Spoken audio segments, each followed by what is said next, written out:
Jerry Jones came out this week and said a win today would legitimize this football team. To do that, they're going to have to play better than what they have in recent weeks. But we're going to get a chance here today, Tom, to see the Cowboys the way they had intended to look when they came into this season, and that is with 3 healthy, explosive running backs. Marion Barber healthy, Felix Jones back after missing the last couple of games, and then, of course, Tashard Choice. All 3 of those guys expecting to have big games today. As for the Atlanta Falcons, this is clearly a team on the rise in the NFC.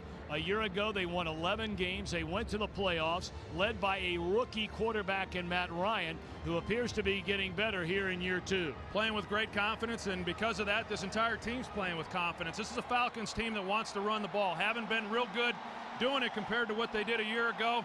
Today, they're going to have to throw the ball a little bit more, and they'll be doing it against the Cowboys secondary that has had some problems. Let's check in downstairs with Pam Oliver. Well, Tom, Atlanta will face a very average Dallas run defense without 2 of their top weapons. Running back Jarius Norwood is out with a hip flexor. Fullback Obi Mahaley practiced for the first time on Friday, but he is a scratch with the calf injury. Tony Romo and company may benefit from his fortune in the Falcons secondary as quarterback Brian Williams blew out his knee versus Chicago last week. He's done for the year.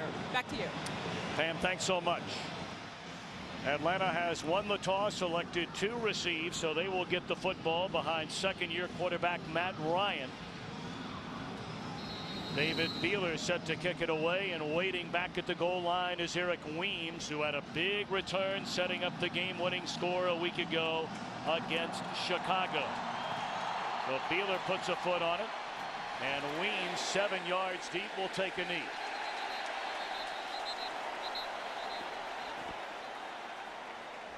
Matt Ryan, 24 years old, out of Philadelphia, Pennsylvania, leads this Atlanta offense. Michael Turner, the second leading rusher in the NFL a season ago. Some key injuries, as Pam mentioned a moment ago. Tony Gonzalez has been a monster addition to this offense.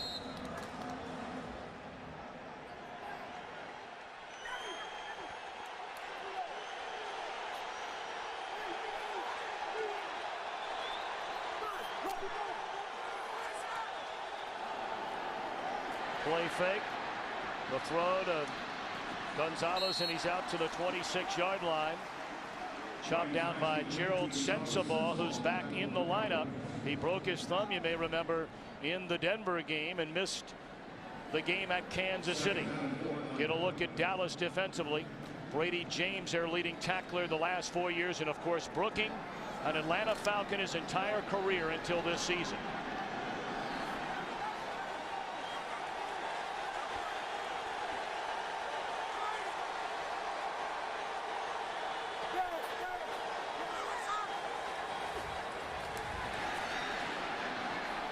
Gonzalez, back-to-back receptions to begin the game, and that one good enough for a first down.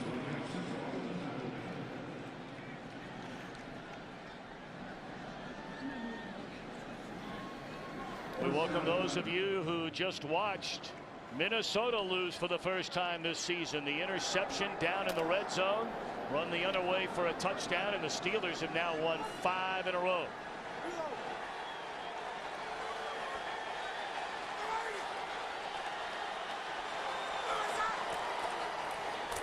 This is Michael Turner. Runs through a tackler and is stopped after a gain of almost 2. Jay Ratliff, coming off a Pro Bowl season, there to make the tackle along with Ken Hamlin. Yeah, no, Tom, you look at this Atlanta offense, and certainly with Mike Mularkey and what they were able to do last year running the football, they haven't been able to run it with the same consistency this season, but yet the defenses still understand coming into a game that you better be able to stop their running game or you're going to have some major problems. Even though Atlanta throwing the ball on first and second down, still getting 8-man fronts. Turner breaks it to the outside, and what a nice play made by Mike Jenkins. His first year as a starter since taking over for Anthony Henry. That's a good tackle. And Michael Turner, not an easy guy to get down once he gets out, into the open field. But if you're going to be able to have some success against a running team, you better have corners that'll come up and be willing to make a tackle. 3rd down and 8.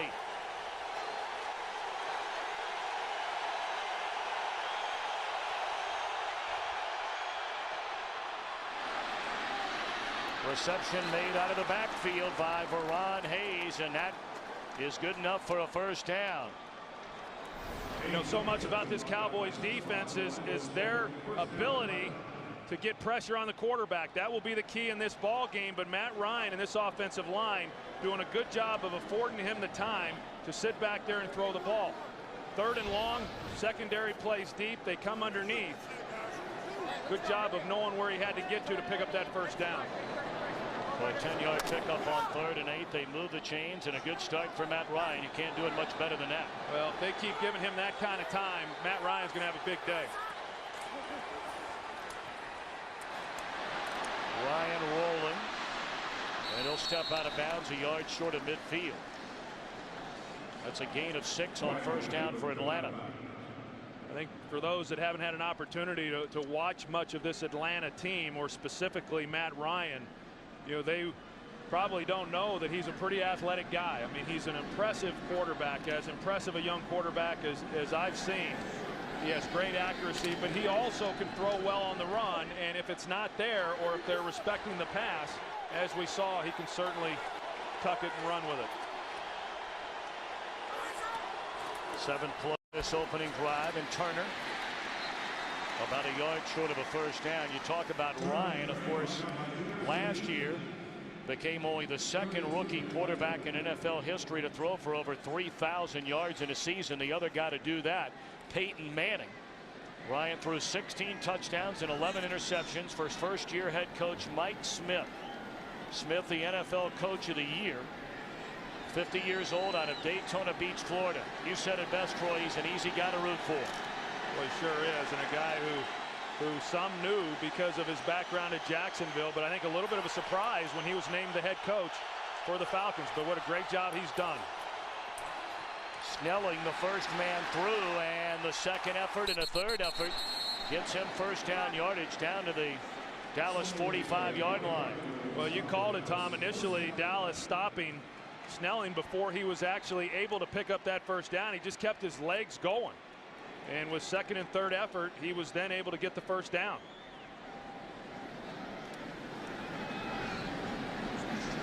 The Atlanta team went 11-5 last season with a rookie quarterback.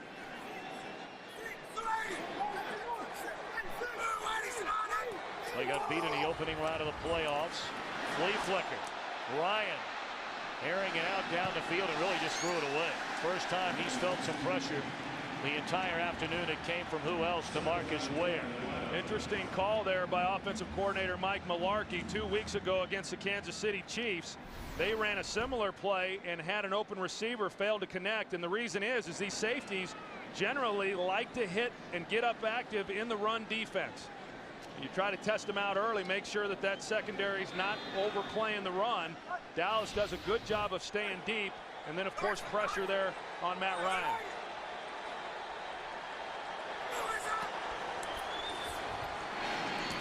Roddy White, his first catch of the afternoon, and he's inside the 40 down to the 38-yard line.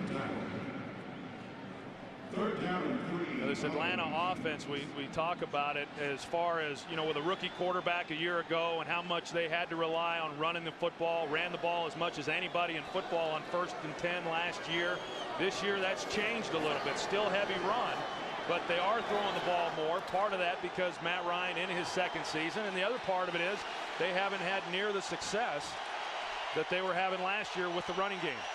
3rd and 3.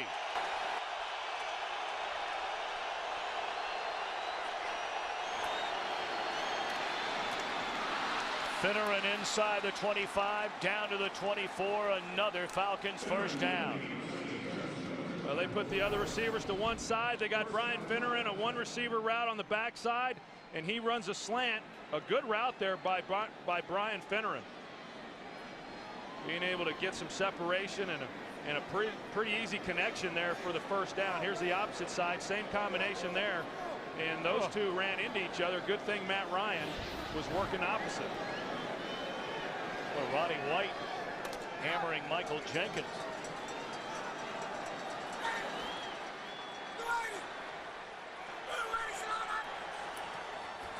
Turner on first down. Avoids a tackle. And it's down to the 19-yard line. Wade Phillips, 62 years old, a native Texan. In his third year with the Cowboys, he's won 25 while losing 13 in Dallas. Took them to the playoffs 2 years ago. They failed to get there despite 9 wins a year ago. And seems like every other week he's feeling the heat along with that guy, Tony Romo.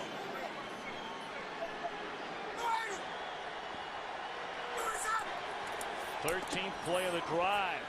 Snelling inside the 10 and barrels his way inside the 5. Snelling getting playing time today, as Pam mentioned a moment ago. With injuries to Jarius Norwood and Obi Mahaley, we're going to see a lot of Snelling and Veron Haynes. Well, the action in the backfield held the backside pursuit from being able to collapse, on Jason Snelling, and a good job on that left side of the offensive line getting a push. Jason Snelling, as you mentioned, he's playing for Jarius Norwood, and a guy that they have great confidence in, and he is off to a good start. Empty backfield, and Ryan just throws it away.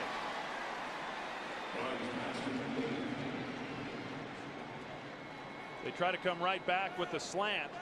DeMarcus Ware, however, you're anticipating that he's going to be rushing. Instead, he's the guy who took this away. Immediately he comes underneath trying to eliminate the quick throw. And as we have seen from Matt Ryan in virtually every game, rarely do you see him try to force anything. He sees the field well. He has great vision. And when it's not there, as we just saw, willing to just throw it away. 15th play of the drive. 2nd and goal. Turner shot down. Maybe picked up a yard. Sensabaugh coming up to make the stop. And this is such an important part of what the Atlanta Falcons are all about. Once they get into the red zone, whether that's on offense or whether it's on defense, they're one of the best in the league coming away with touchdowns once they get to this part of the field.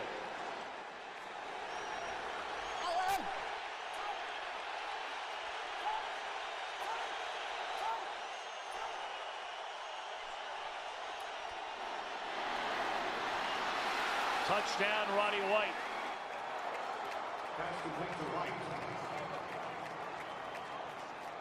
So on 3rd and goal.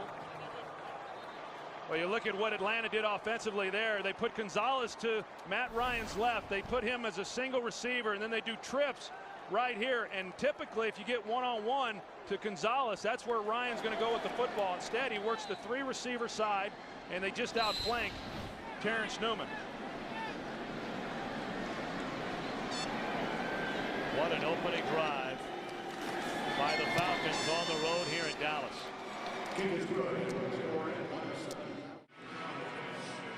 The Atlanta Falcons chewing up better than 8.5 minutes on the opening drive of the game, capped off by a 4-yard touchdown throw from Ryan to Roddy White. I think one of the more impressive parts of that drive was the fact that they were 4 for 4 on 3rd down. Allen Rawson touching the football as a Dallas Cowboy for the first time. They just signed him, and he takes a blast from Coy Wire.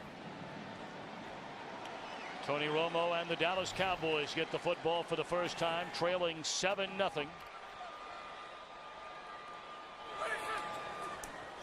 And Romo comes out throwing on 1st down, hit as he threw, and it's incomplete. Under heavy pressure from Jamal Anderson. Romo, 30 wins against 14 losses as a Dallas starter, and has his full complement of running backs healthy again, as Troy mentioned a moment ago, and Marion Barber, Felix Jones, and Tashard Choice. That offensive line, a heavy penalized offensive line so far this year.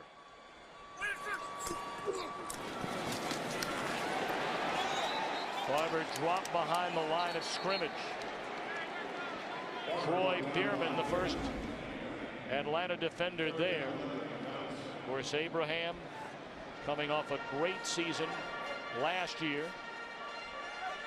Curtis Lofton led him in tackles as a rookie a season ago. Mike Peterson replaces Brooking in the linebacking core, and they're without Brian Williams, who was injured last week, a knee injury. He'll be out for the year, so Brent Grimes and Chris Houston are the starting corners.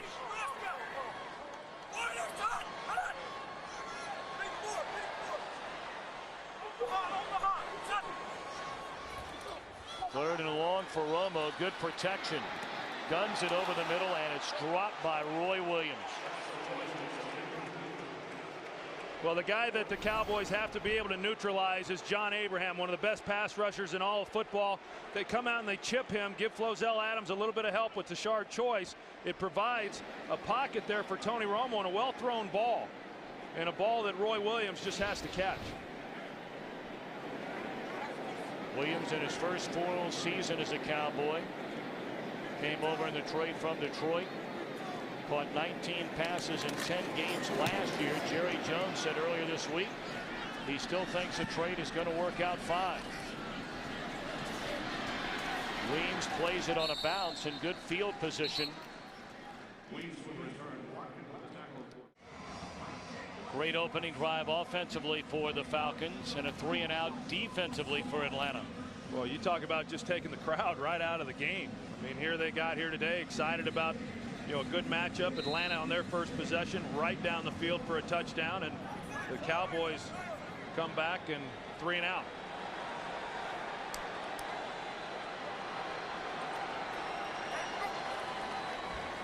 Ryan to throw on first down. Catch is made by Brian Finneran. Did he catch it, or are they saying incomplete? Now they say incomplete.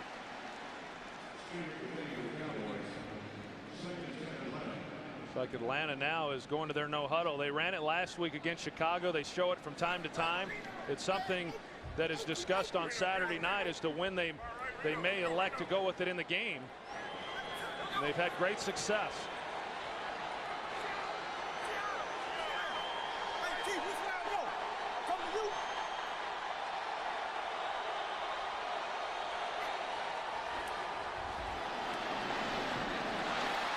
Thrown behind Finneran. Flag down. And that's in the backfield. Chop block, 62 offense, 15-yard penalty, second down. That's Todd McClure, their center.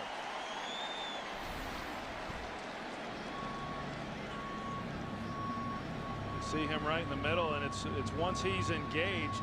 Then with the right guard, Harvey Dahl, it didn't look like there was any malicious intent, but once he went low, you can't do that. Once a blocker is engaged with a defender, you can't have an adjoining offensive lineman then use a cut block.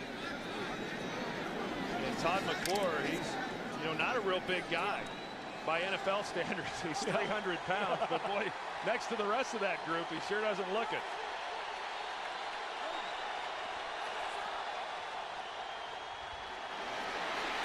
And down goes Ryan. For the first time in quite some time, Marcus Spears was there. The Falcons had gone nearly 18 quarters and 143 consecutive pass plays without Ryan getting sacked. Marcus Spears goes right through Harvey Dahl over there on the right side. And you're right. I mean, that's rare. Not only has Matt Ryan not been sacked much this year, but he rarely is even under much pressure. A third and a ton, and Ryan dropped again. And that'll be a sack because they got him about a yard behind the line of scrimmage. And for DeMarcus Ware, that's 3 sacks in a game and a quarter. Well, Atlanta's trying to run everybody vertical, thinking maybe they could take a shot down the field and pick up the first down. They've got to hold it then in the pocket in order to let everyone get down the field. Nothing there. Matt Ryan just tucked it and tried to get what he could. Allen Rawson was shaken up on that kick return. The first time he touched the ball as a Dallas Cowboy. So Patrick Creighton has his job back, now returning punts.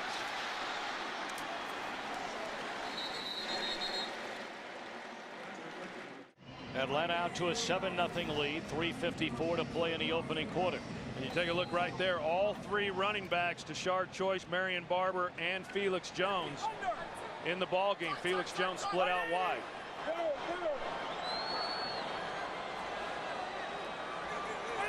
And now all three in the backfield. They pitch it to Jones. Tries to turn the corner and is chopped down after a gain of 3. Let's check in downstairs with Pam Oliver. Well, Tom, punt returner Alan Ronsom is supposed to help improve the Cowboys' return game, which is ranked 25th in the league, 21st in the league. But it's a quick debut, and he won't get a chance. Ronsom has a right hamstring injury and is doubtful for the rest of the day. Back to you. Pam, thank you very much. Of course, Ronsom, the only player in NFL history to have a kickoff return for a touchdown with 5 different teams in his career.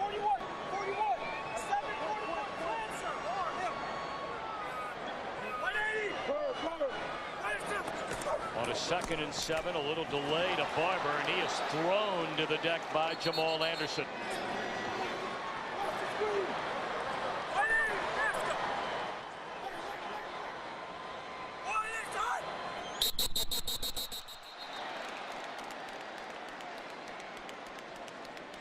Well, Leonard Davis and Jamal Anderson. Ball start.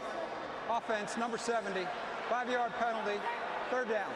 Tom, we saw Jamal Anderson on that previous play get into the backfield there and make the tackle. And, you know, he's been playing a lot more at defensive tackle, and that's where he was. And by moving him down to the defensive tackle position, it allows Croy Bierman then to get more snaps at defensive end. And really, you strengthen 2 positions. Jamal Anderson, a first-round pick who has not had a great deal of success in the early going in his career. It looked like Jason Witten started early. Ball start. Number 82 offense. 5-yard penalty. 3rd down. You know, we talked about how penalized this Dallas Cowboy team has been so far this year. Just look at the 5 offensive linemen alone. Well, they got great field position on this drive, and they're just moving backwards.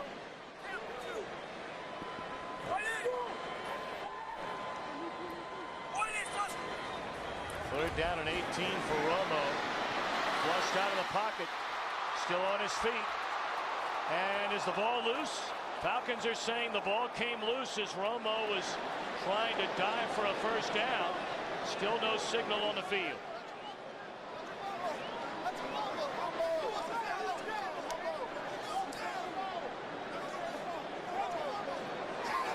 Atlanta football. Well, you can't blame the effort for Romo. He was trying to get to the stick.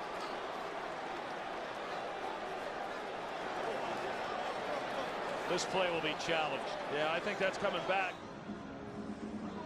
Here's another look at the end of that play with Tony Romo as he's going to the ground, and his left knee, as you will see, is clearly down prior to the ball coming loose.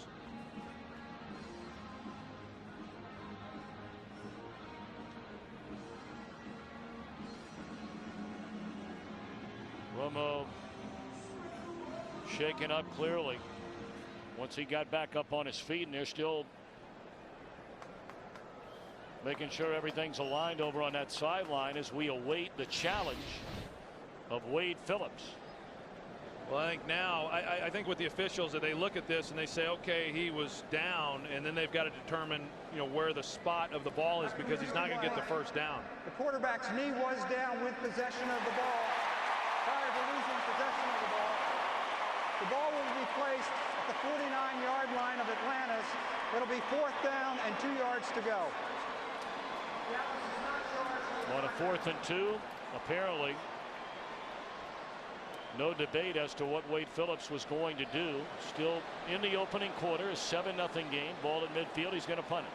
Well, it looked like Romo may have taken a shot to the head. I mean, it looked like that's what they were kind of checking him out for over on the sidelines with the medical staff. Matt McBriar has been terrific hitting the opposition inside the 20. Did it 5 times in one game against Carolina. And a fair catch signal for and fielded cleanly by Eric Weems. Well, as they continue to look at Tony Romo, get a look at the head and the neck.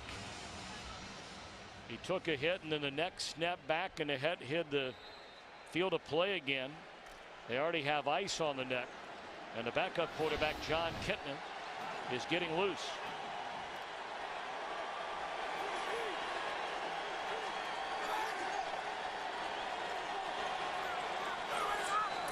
Matt Ryan and the Falcons from their own 15. Snelling for a couple of yards on first down, tackled by Brady James. You know, it really is interesting when you start looking deep into this offensive unit for Atlanta as to why they're not having as much success as what they were able to have a year ago. And you know, 4 of the 5 games that they've played this year, they have failed to run the ball for an average of 4 yards per carry, and that in and of itself is not unusual. That was fairly consistent even last year, but what they've lacked is the big breakaway runs that they led the league with a year ago. And not much running room on second down for Turner. He's run down by Jason Hatcher. But I think the one thing about it, Tom, with Atlanta is right now they're playing the game that they want to play. I mean, they came down on that first possession. They got the touchdown. They're up 7 points. And even though here in the early going they're not running the ball very well, they are not going to get away from it. I mean, as long as this game is close or they're playing with a lead, they're going to continue to pound it. That's Mike Mularkey's MO. That's what this team's about. It opens up the play action, and then eventually they'll start taking some shots down the field.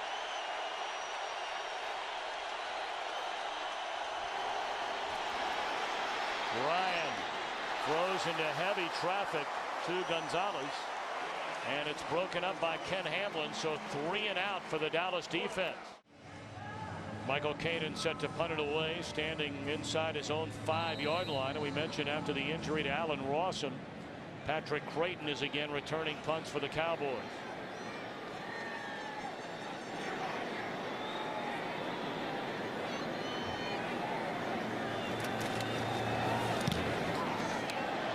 Very short punt by Caden. Takes a Falcons bounce. And for the second straight series, it'll be very good field position for the Dallas offense. And Tony Romo is back on the field. We're told he's got a strain in his neck, but that he's all right. Some of the quarterback play from earlier today, all winners. Tom Brady with the Patriots over in London against Tampa Bay. A bounce back win for San Diego after that loss against Denver. And Aaron Rodgers and the Packers beginning to play well. We'll see them next week at Lambeau with Brett Favre coming to town. Good day for all 3 of those guys. I'll tell you, Phillip Rivers, what I've had a chance to see of him, what a player he is. Doesn't get discussed a lot, but he's off to a heck of a year, even though that team has struggled somewhat.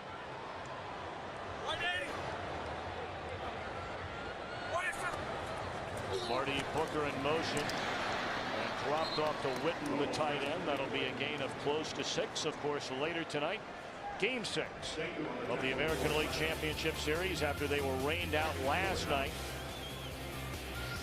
The Angels trying to force it to Game 7 in the Bronx against Andy Pettitte and the Yankees. Coverage begins at 8 Eastern, 5 Pacific after the OT in high definition only on Fox. Romo guns it over the middle to Roy Williams, and that's a first down inside the 40.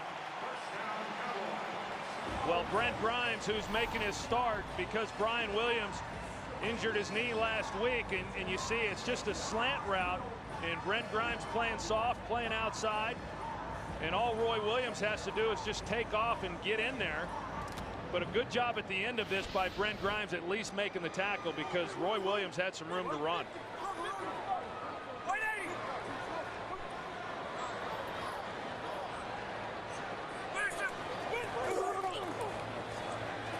Great protection. Witten open down the middle of the field. He's still on his feet and tackled to the 17-yard line.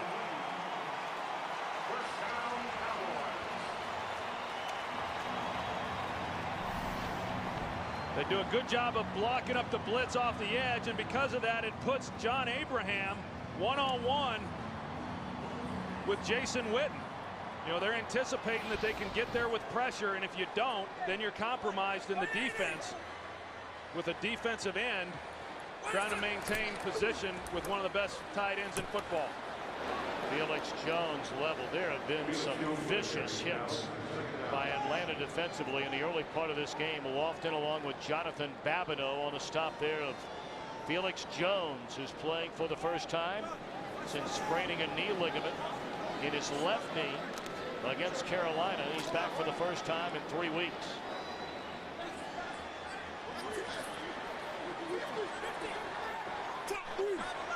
He's averaging over 9 yards a carry. And the Falcons are showing blitz again. 26.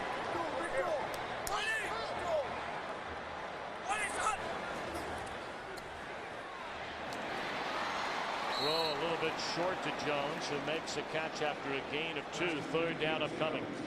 That's something that you just don't see much from Felix Jones. Of course, he's missed the last few games because of injury. But even going back to last year, he only played 6 games because of the injury that he had last season. But he only had 2 receptions a year ago. And then prior to getting hurt this year, he had 1 reception. So when he's in the game, generally, it's because he's going to get the ball handed to him. 3rd and 8.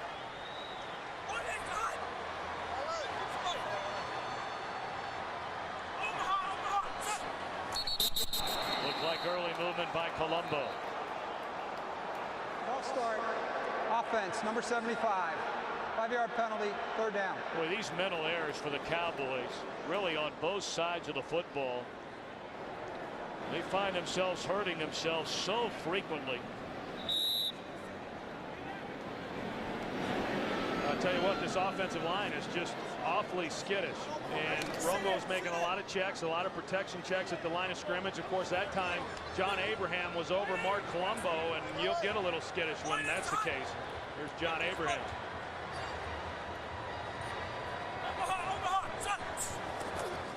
3rd and 13. Batted away by Brent Grimes. It looked like Williams had a handle on it, but a good play by Grimes. And this has been the problem with this connection between Tony Romo and Roy Williams. You see soft coverage, you got a curl route, a ball right there thrown. That should be, by any standards, an easy completion, but yet they just have failed to execute. The 2 of those have failed to execute some of the simplest route combinations that you would typically see. Nick Folk on for a 38-yard field goal try. And right down the middle. 7 plays, 41 yards, capped off by a Nick Folk field goal and a 4-point game. Atlanta coming in at 4-1 on the year. Their only loss this season on the road at New England. And Dallas trying to beat a legitimate playoff contender. Their 2 losses have come to the Giants and the Broncos. 1 loss between the 2. Another hard hit. On the opening drive of the game, the Falcons went 80 yards on 16 plays. You see what they've done offensively since. -5 yards and a couple of sacks on Matt Ryan, who throws on 1st down, incomplete.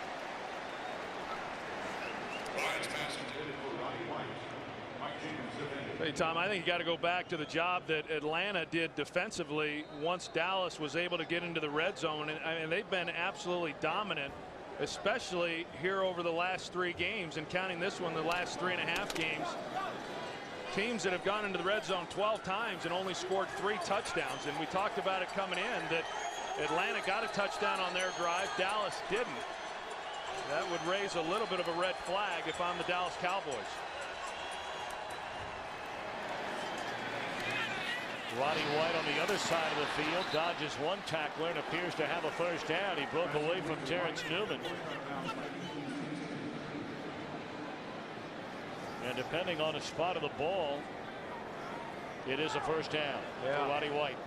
This is a good young group of skill players. I mean, when you talk about Matt Ryan, and a lot of people do in his 2nd season, but then the players that he has around him, and Tony Gonzalez, I think, has made all of them a little bit better. But Roddy White just in his 5th year, Michael Jenkins in his 6th season, and then of course Michael Turner. This is a team that could be together for a while. There's Turner, and he is caught from behind.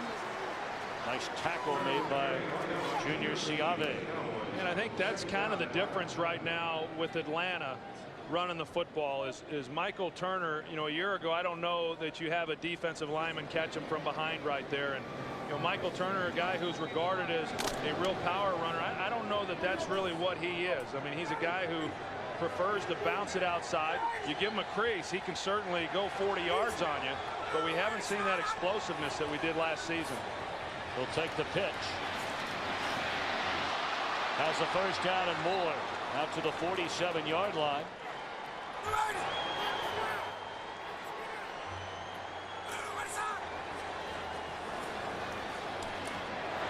What a hit delivered by Sensabaugh on Verron Haynes. Boy, what a difference Sensabaugh makes in that Dallas secondary.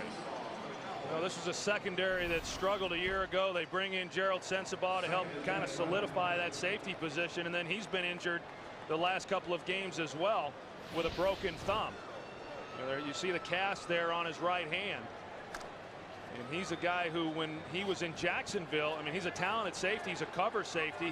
He would play the slot receiver in their nickel package. So that tells you the type of coverage skills that he has.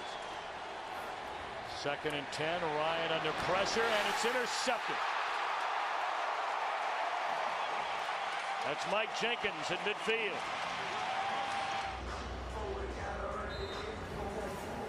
Second interception this season by Mike Jenkins. It's only the 3rd all year for the Dallas Cowboys, fewest in the National Football League. First down. They give it to Felix Jones. Boy, he was one tackle away from going the distance. Chris Houston able to trip him up. Well, you're going to see DeMarcus Ware. He starts up the field, and then he puts the inside rush, and that flushes Matt Ryan out to his left. And I don't know that he sees Mike Jenkins, who actually knocks Mike Jenkins on the ground for the Falcons, and then he's on the outside of that throw. But I don't know that Matt Ryan really got a good look once he got flushed. First down, they'll give it to Felix Jones again. And the ball is loose. And the Falcons say they have it.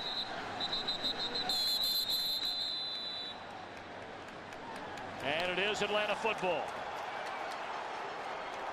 The critical fumble there by Felix Jones.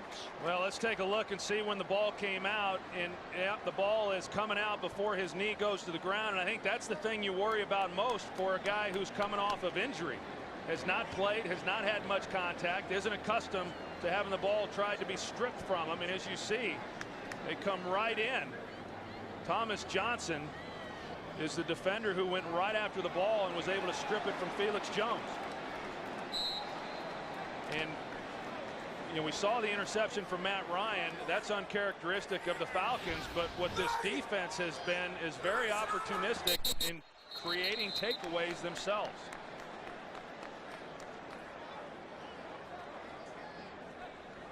Encroachment, defense, number 90, 5-yard penalty, first down.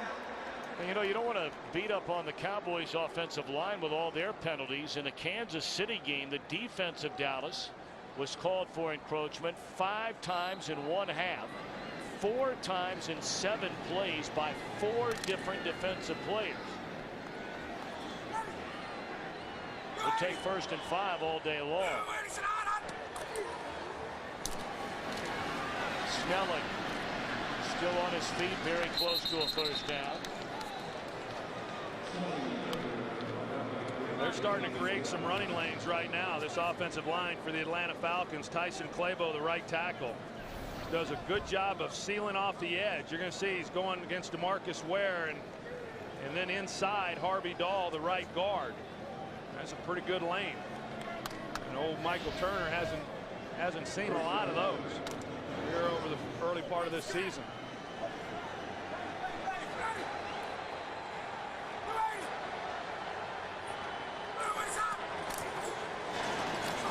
Turner maybe back to the line of scrimmage.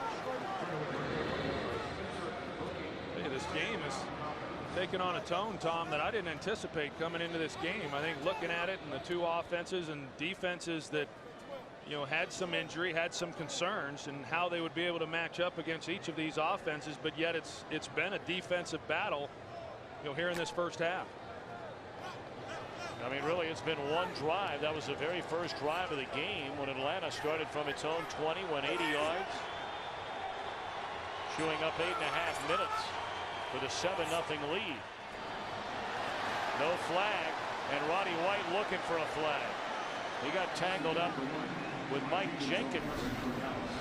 Yeah, I think that old Michael Jenkins got away with one here because Roddy White was coming in, and both guys are entitled to the ball, but you can't go through a receiver in order to get there, and they didn't get the penalty. So now a 3rd and 10. Matt Ryan started the game 6 out of 8 on that opening drive. He's won for his last 7, including the interception.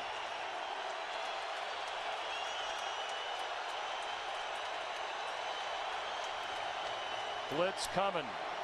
Ryan steps up and delivers a strike to Tony Gonzalez, the first down to the 31-yard line. They've gone to Tony Gonzalez quite a bit here in this first half, and they've got Orlando Scandrick, a corner, who was matched up on him man-to-man. Tony Gonzalez, in his 13th season, he's able to run the out route and run away and create a nice throw there for Matt Ryan, just laying it out towards the sideline. So you always wonder when you pick up a big name free agent like they did with Tony Gonzalez as to how he's going to be able to come in. And oftentimes those deals don't work out, but boy, has this one worked out for the Falcons.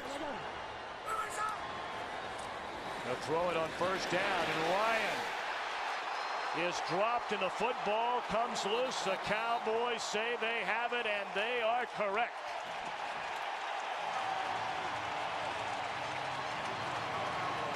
Well, DeMarcus Ware comes off the edge, and then it forces Matt Ryan to have to try to step up in the pocket. You're going to see here in the push inside, there's just nowhere then for Matt Ryan to step up into. The linebackers came late, but Bowen is able to get in there and make a play. And then Anthony Spencer able to cover it up. So back-to-back turnovers. The interception by Ryan, the fumble by Jones, now a fumble by Ryan. And with under 6 minutes to go until halftime, the Cowboys with a football from their own 41. And Romo drops on first down. Great protection and looking for the home run ball. It is caught by Miles Austin, the home run ball.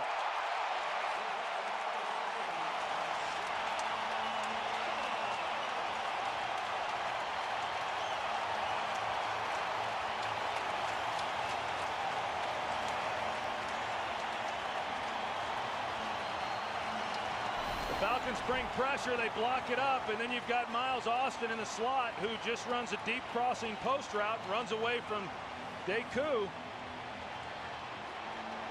A good call there by offensive coordinator Jason Garrett, anticipating blitz off of Romo's backside, keeps protection in, blocks it up one-on-one outside, touchdown. First lead of the day for the Cowboys. Full for the point after, and it's good.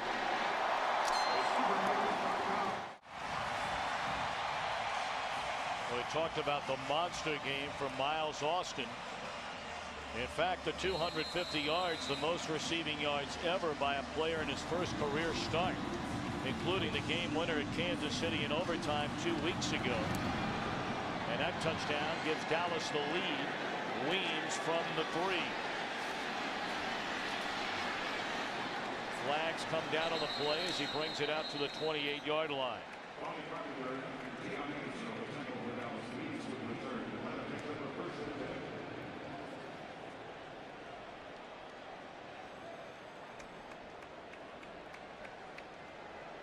During return, holding return team number 27, 10-yard penalty, first down. That's Jamal Fudge. They just signed him this week after the injury to corner Brian Williams. Well, here's that defensive play by DeMarcus Ware. He doesn't get credited for the sack, but he was the guy who forced the pressure. And then you're going to see on the touchdown the job that they do on the backside of this, giving Romo a nice pocket, picking up picking up the pass rush, and as I said, one-on-one then, Miles Austin on the safety, Thomas Deku. And that's Jamal Fudge, who got flagged on the return.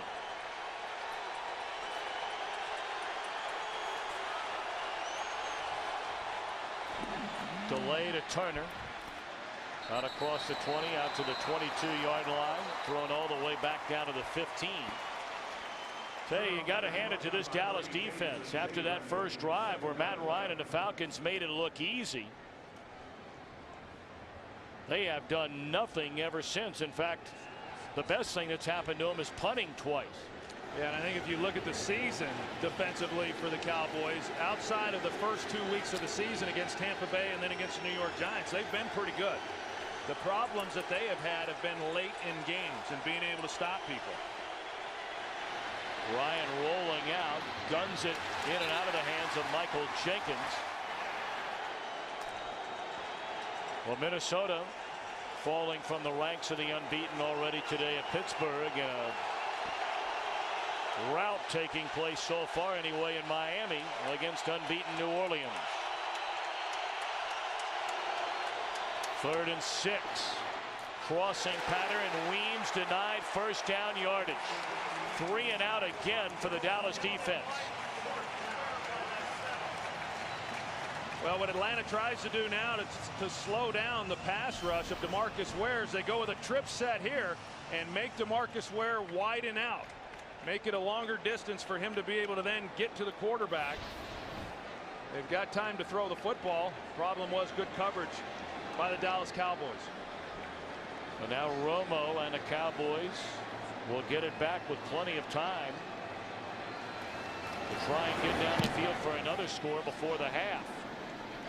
Kanan puts a foot on it. Creighton from the 35, and he is stopped immediately by Croy Bierman.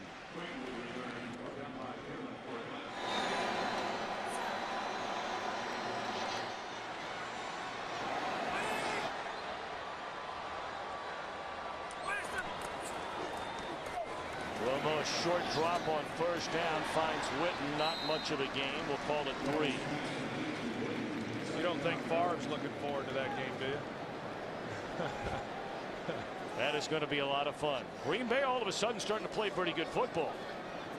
Yes, they are. And they're able to pick up a game there on the Minnesota Vikings, and so there's obviously a lot of emotion going into that ball game, as you can well imagine, but it's also 2 good football teams. They called a gain of 4 on 2nd down and 6. That'll be a loss of a couple of yards, only give to Marion Barber. Well, you're coming into this ball game, you look at Atlanta defensively along that defensive front and how they would hold up against the size of Dallas's big offensive line, and they've held up well. They've been able to get pressure into the backfield. And for the most part, the Cowboys have not just run the ball over them. I think like maybe they were anticipating coming into this game with the 3 healthy backs. Only 27 rushing yards for the Cowboys in this opening half.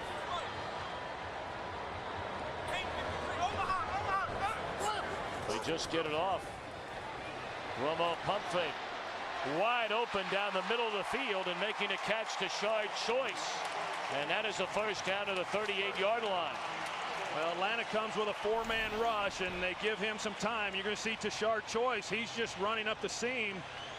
And the guy then who has to be able to get underneath that is the linebacker, Mike Peterson. But they run another receiver shallow, and he's got to make a decision. Once he leveled off, it allowed Tashard Choice to get in behind him for the first down. Tashard Choice was a heck of a pickup for this Cowboys team. A 4th-round pick out of Georgia Tech.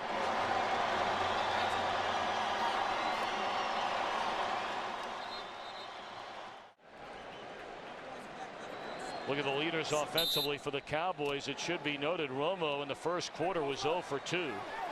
Since then, he's hit on 7 of 8 for 132 yards, and the Cowboys are in the Wildcat formation. That's Tashard Choice who is taking the snap. And they had Felix Jones in motion. False start. Offense, number 63. 5-yard penalty. First down.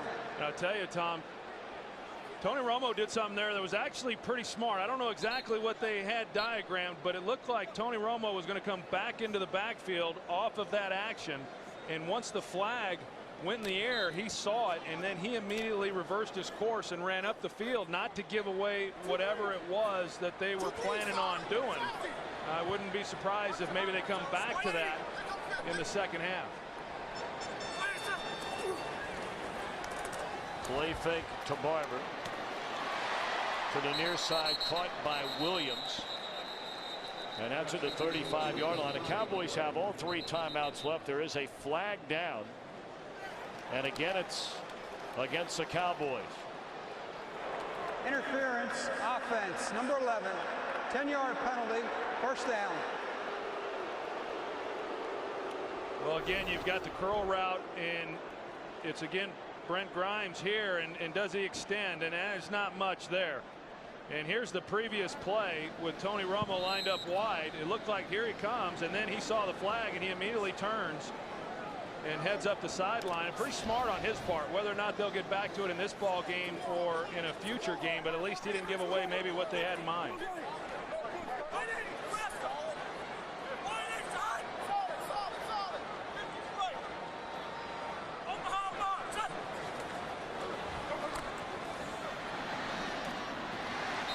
Reception made at the 42-yard line by Martellus Bennett, the backup tight end out of Texas A&M, a second-round pick last year. Clock continues to run. Again, Dallas with all 3 timeouts remaining. Right now, Dallas doing a good job on John Abraham and keeping him from really being much of a factor. And they knock him to the ground at the end. He's getting triple covered. That's when you know you've arrived in the NFL, when they put 3 guys on you. Well, Dallas burning a lot of time after that completion a moment ago, not using a timeout. They huddled up, and now Romo across the middle. It's incomplete. He had an eye on Witten, and he took a hit from Jamal Anderson. Did Tony Romo. Well, what this play is Witten just what they call F post. And it looked like they had the middle of the field, looked like they had a good call against the coverage, but yet Witten just was not able to get across the face of Thomas Deku, and he plays that exceptionally well. Thomas Deku has been a good player for this Falcons defense this year, coming off his best game of his young career last week against Chicago with 2 interceptions. Yep, and named the NFC Defensive Player of the Week for that effort.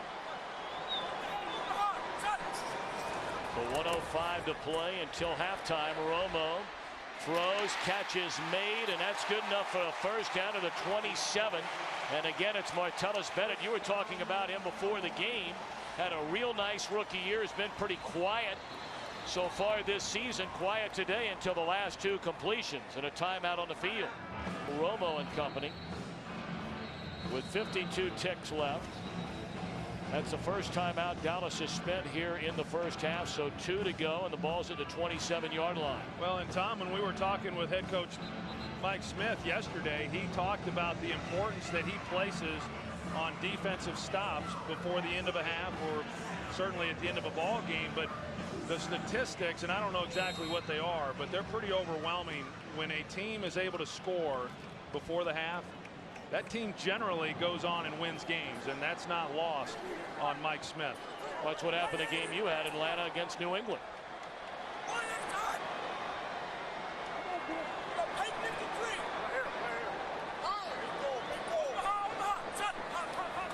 Blitz coming.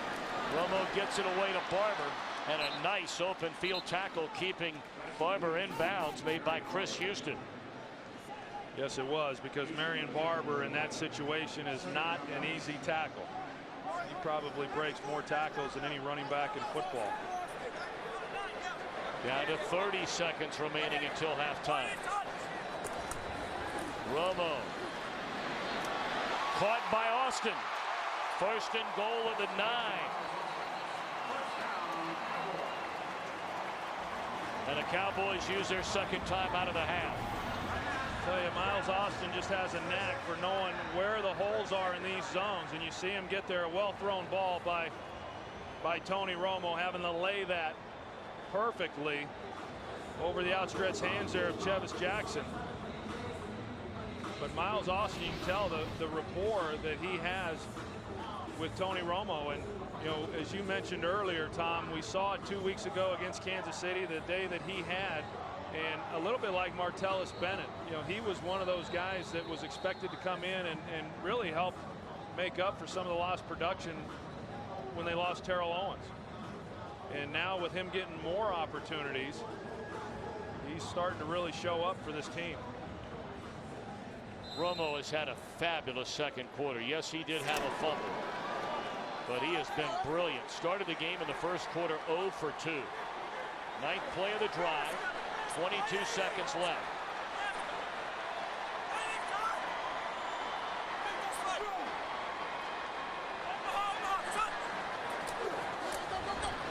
Great protection. Across the middle. Jones the reception at the 6-yard line. 15 seconds left, and Dallas will spend its final timeout of this half. And you know, if you're an Atlanta Falcons fan, the way you start the game, you go 80 yards, 16 plays, jump out to a 7-0 lead. But ever since then, this game has been dominated on both sides of the ball by the Dallas Cowboys. Yeah, both defenses have really done a pretty good job and played very hard. And now Dallas is starting to get a drive going. Of course, if you're looking at this from Atlanta's perspective right now, down 3 points, as I mentioned, coming in at halftime. You know, it's overwhelming, the statistics, when you look at who goes on to then win a game. But if they're able to keep this a 1-possession game and a 6-point difference, I mean, that's certainly what they're angling for at this point. Well, you're out of timeouts and you're under 15 seconds left to play. In this situation, you know, you're probably not going to get off 2 more plays, perhaps enough time to spike the ball if you do make a completion. But a lot of choices here now for Tony Romo.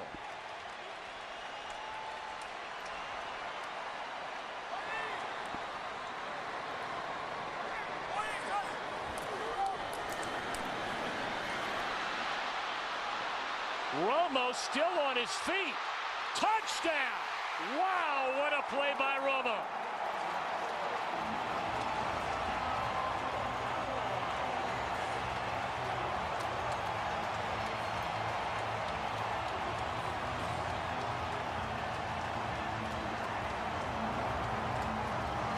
Romo, like bumper cars in the backfield, somehow got away and finds Creighton for 6. Jonathan Babineau was the first one to get there, and he just doesn't wrap him up. He just bounces right off of him, as you said. And you know, once he escapes the pressure, he is looking to find an open man, and you just can't expect the secondary at that point to be able to cover for that long. 17 unanswered points for the Cowboys. They score in the final seconds of the half to go up by 10. I mean, really a good job with the twist up front defensively, and they get what they wanted. You know, Mike Smith, you know, showing his frustration and anger on the sidelines. When you come up with a plan to get pressure on the quarterback in that situation and you get a guy loose and you're not then able to make the sack. And here's Patrick Creighton, who had a chip on his shoulder this week after being named the 3rd receiver, losing his starting job to Miles Austin. But look how he continues to keep playing. And at that point, it's just staying alive, knowing that Tony Romo would find him.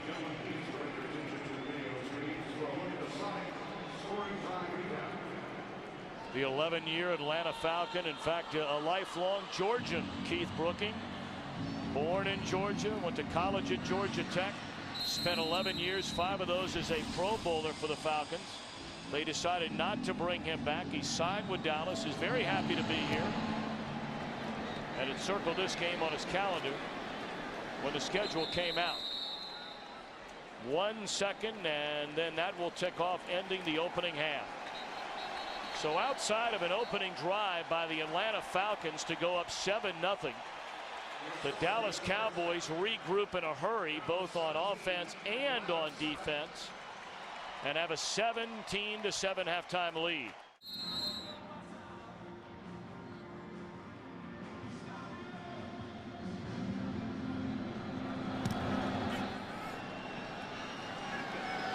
The Jones will take a knee.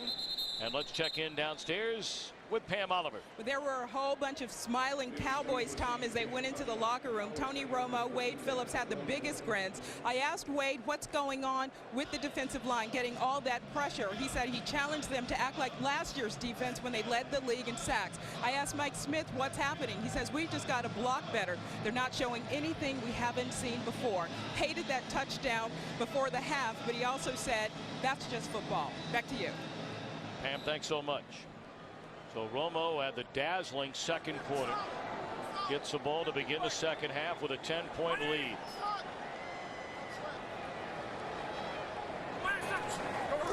And he comes out throwing. They pick up the blitz. And it's complete out to the 27-yard line to Martellus Bennett, his third catch, all within the last 3 minutes of play.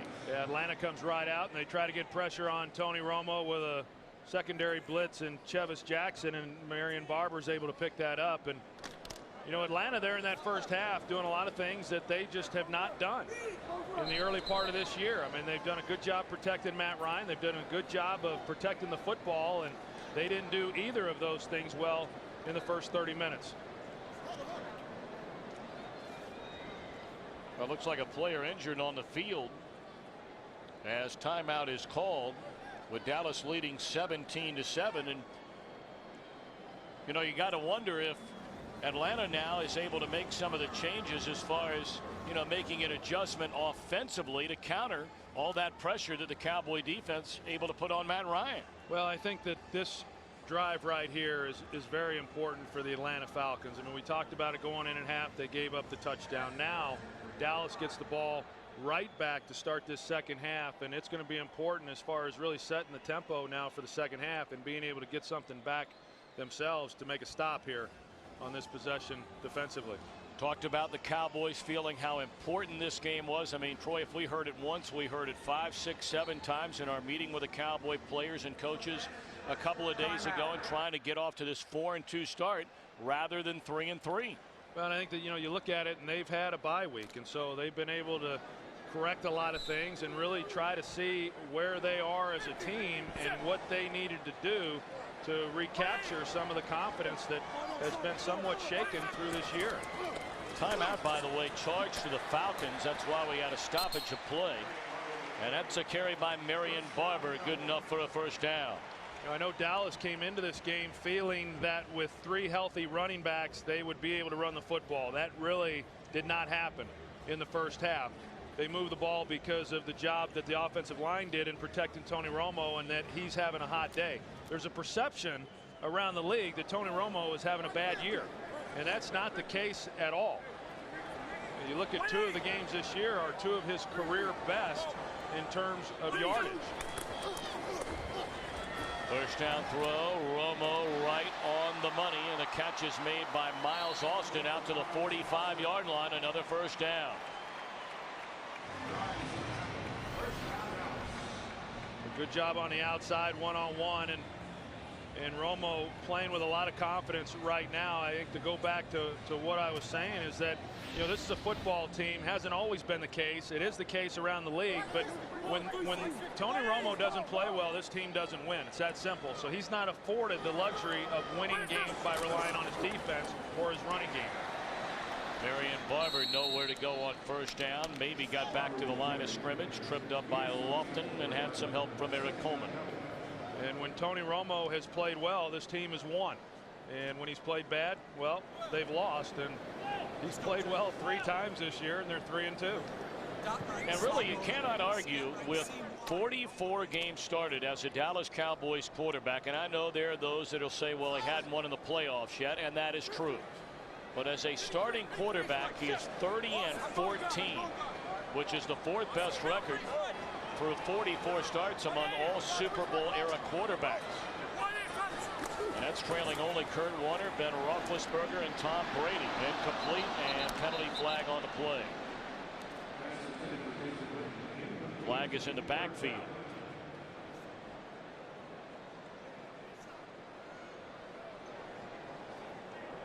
Illegal shift, offense, 2 men moving. Penalty is declined, 3rd down. It'll be 3rd and 10 rather Then 2nd and 15. You know, Tom, I think to follow up on your point, I think somewhere along the lines for a team that has not won in postseason in quite some time, the expectations got awfully high. And the reason they got high is because they had Tony Romo playing quarterback, and now he, in a lot of ways, is victimized by those expectations that he helped create. And yet he'll be the first to say that, you know, there are times when he needs to play better if this team's going to achieve, you know, what they certainly feel they're capable of.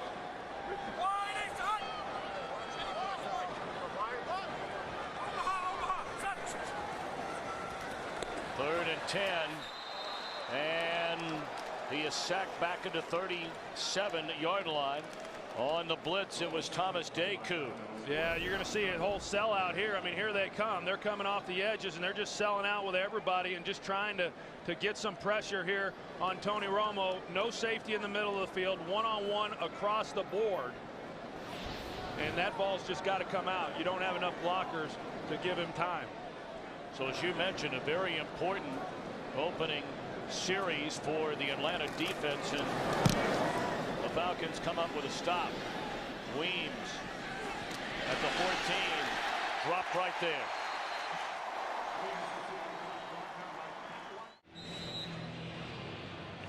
(17-7), just underway in the second half from Cowboys Stadium in Arlington, Texas.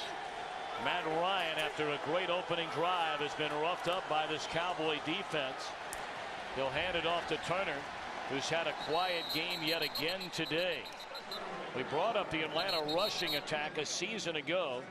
Number 1 in the NFL, 151 yards rushing per game. This year they're averaging 71 yards per game. That is a huge swing. Well, offensively this year, I mean, if you look at their first 5 games, 3 times they've been held under 300 yards of total offense. They're on pace for under 300 yards again today, but yet they're capable of being explosive. We saw that in their game against the 49ers. A strike to Michael Jenkins, and depending on where they spot the football, he may have a first down. He needed to get to the 24. And it is a first down. I was going to say, in order to give Matt Ryan and this offense a chance, though, they've got to give him more protection than they did in the first half. And this was a pretty good start. Clabo there one-on-one with DeMarcus Ware, not what they would prefer to do, but they're able to get away with it on that play with good protection.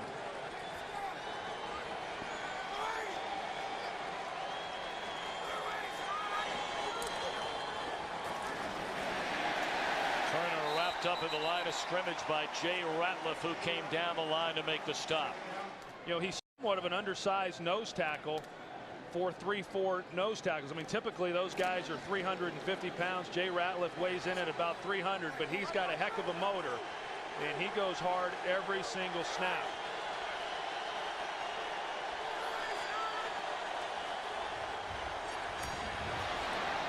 Draw to Turner.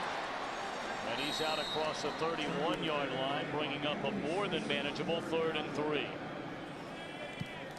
they're able to use some of that aggressiveness against that Cowboys defensive front, get them upfield,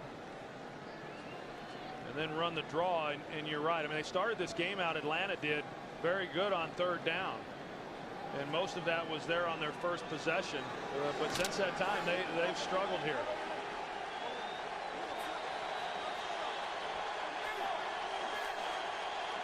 Spotted to the 32, 3rd and 2.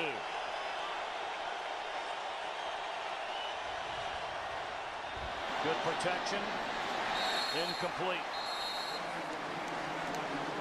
Flag down on the far side of the field. Looks like this is going against Dallas. Offside. Defense. Wow. Number 72. 5-yard penalty.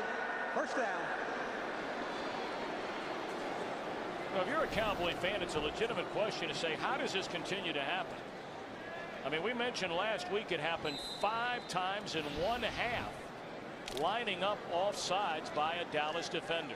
Well, and they're doing it in silent count, so the Falcons offensive line is watching the ball, and yet they're still able to get Dallas offside.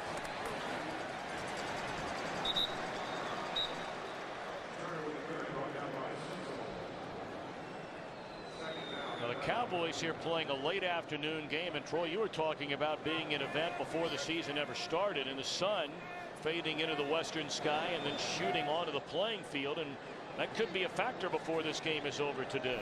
Well, it could be, and you can see the sun coming through the end zone there. It'll be better for the Falcons in this direction because the quarterback is the one who really has to deal with it. When the receiver turns to catch the ball, the sun will then no longer be in his eyes. This is really more of an issue with Matt Ryan.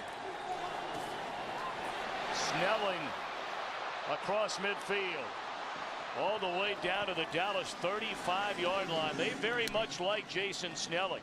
He's played fullback, he's played tailback, and he's going to take on an important role as long as Jarius Norwood is out injured. Yeah, he's a versatile guy. You can't have enough guys like this on your ball club, and a nice run, but a nice job by the offensive line in creating a hole for him. And you know, as you said, they'll use him as a wide receiver. They used him as a lead blocker last week. They have at times here today. And then, as we've seen, he's a pretty good ball carrier when he gets it in his hands also.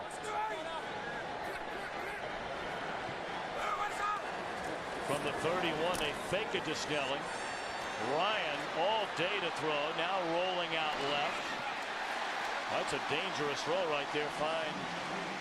Looking for Tony Gonzalez. He was well defended by Sensabaugh. Yeah, you say, wow, he really got great protection there, and the reason is they've got an 8-man protection all across the board. Only 2 guys going out on the route. The problem is that Dallas has got them all covered. And as a quarterback, I know there's always the constant discussion as to, okay, do we max protect, send 2 guys out, or do we let you navigate a free rusher? And I, along with most quarterbacks, would much rather get more receivers out into the routes so that you don't get caught with the ball like Matt Ryan just did. Snelling again with a nice run. And also a nice tackle again made in the open field by Jenkins. He's had a couple of those today. You know, when Mike Mularkey was anticipating on that previous play, when they did block him up, he was anticipating an all-out blitz and one-on-one. And we saw Dallas do the same thing in the first half. They got the one-on-one, and that's when Miles Austin was able to score the touchdown. But that time, Mike Mularkey guessed wrong. 3rd and 5.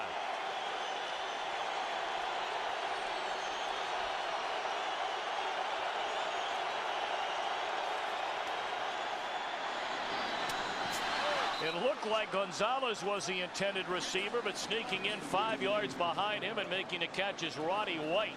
And that's a first down at the 15-yard line. I don't think that's how that play was drawn up, because you're right. You never put 2 receivers. It looked to me like Gonzalez might have got a little deep on his route. And what looked like a high throw was a perfect throw then to Roddy White. And he got his feet down. Now the Cowboys brought a blitz off the front side. And the Falcons did a great job that time anticipating blitz and picking it up. Snelling becoming a big factor in this game, and especially on his drive. Hard to bring down. And I think you got to go back, Tom, to the offsides penalty that kept this drive alive. And you know, those penalties, and they're accumulating for this Dallas Cowboy team, as they have in other games. And eventually they're going to come back and bite you. It didn't happen in the first half, but it already has on this drive, because if nothing else, Atlanta's going to be given an opportunity for a field goal.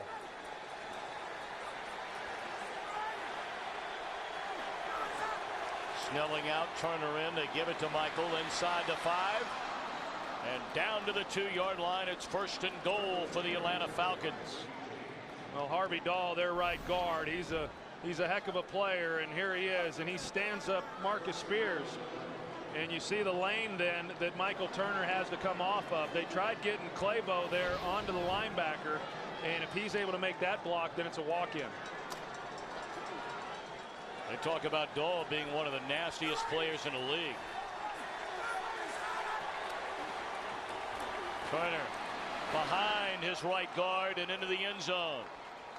Touchdown Falcons. And a point after away from making this a 3-point game.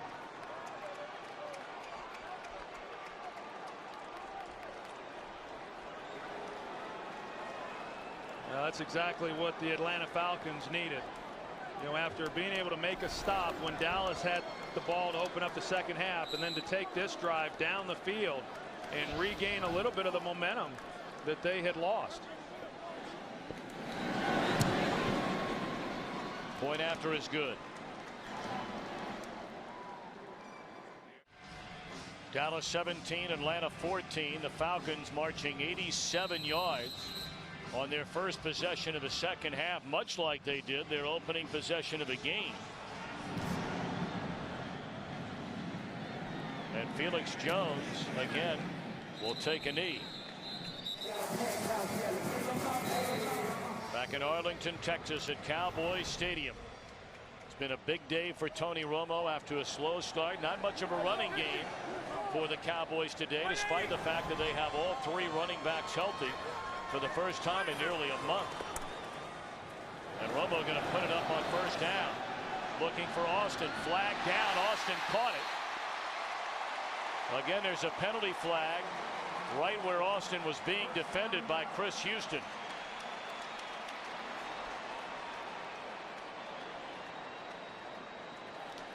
And it's against Atlanta.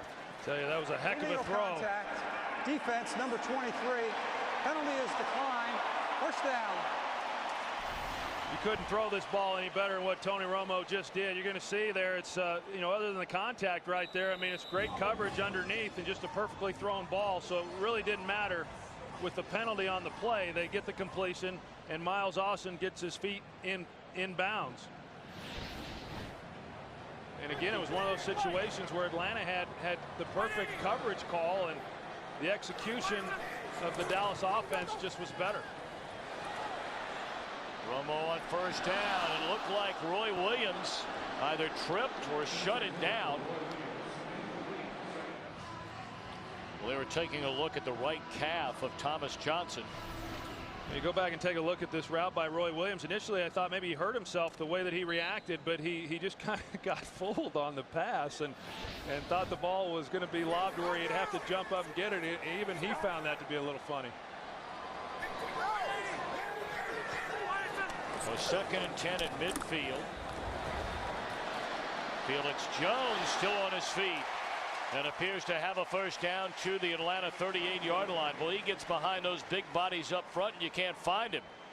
Tell you what, every time he gets the ball, you kind of hold your breath and you just wait to see him come out the other end. He got right behind Kyle Kozier, who was pulling out in front, and you know, I mean, he showed you some of the power that he has even in traffic. And you know, if they can keep him healthy, you know, this guy is as explosive as they come. He's doing at the NFL level what he did there in Arkansas, and it's rare to see any athlete do that.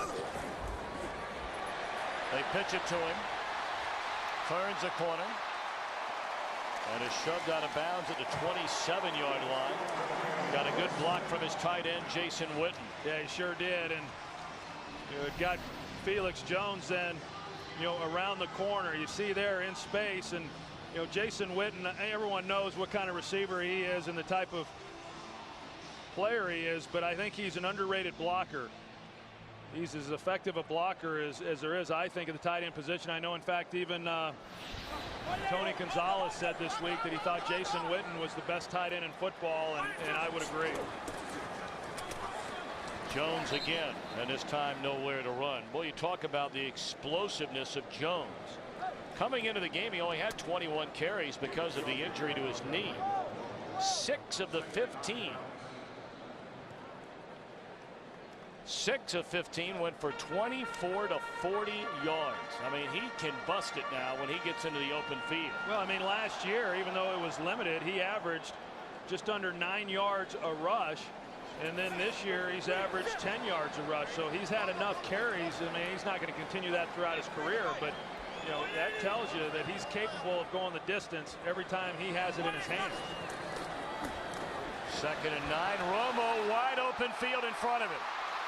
Slides down at the 11, and that's a Dallas first down.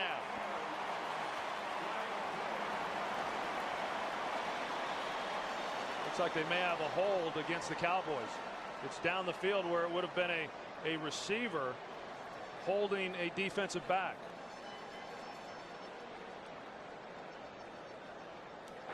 Holding, offense number 80, 10-yard penalty, Still second down. Well, you hit the nail on the head there, Mr. Aikman. That's Martellus Bennett.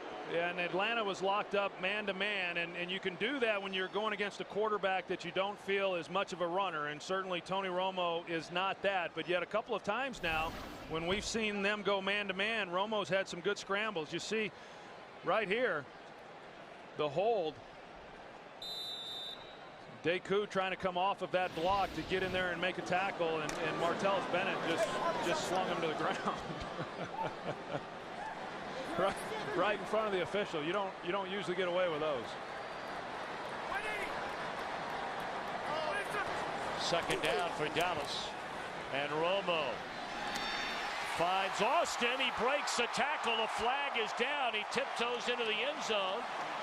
He beat Brent Grimes, and more than likely that flag is against Grimes. Although we'll have to wait and see. Holding. Defense, number 20. Penalty is declined. Touchdown.